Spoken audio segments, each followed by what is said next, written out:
இந்த விதைகளை ஒரு சின்ன பாத்திரம் இல்லை ட்ரேயில் எடுத்து பழுத்த இந்த சிகப்பு கலரில் பழுத்த பழம்லாம் நசுக்கி விதைகளெல்லாம் தனியாக வந்து செப்பரேட்டாக ஆக்கிட்டு ஒரு 1 வீக் காய வைக்கணும்.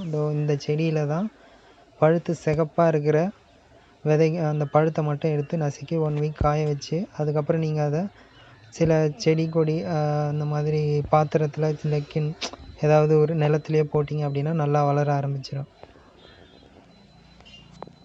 இதை வந்து சளி, கோல்டு, தொண்டை வலி, இந்த கோல்டு சம்மந்தப்பட்டது, சைனஸ் சம்மந்தப்பட்டதுக்கு நிறைய பயன்படுத்துவாங்க. மருத்துவ குணம் நிறைய இருக்குது இதில். அதனால் நம்மளே இதை விதையை உருவாக்கி நம்மளே இந்த செடியெல்லாம் வீட்லேயும் வளர்த்துக்கலாம், நிலத்துலையும் வளர்த்துக்கலாம். நல்லா ஃபாஸ்ட்டாக க்ரோத் ஆகக்கூடியது.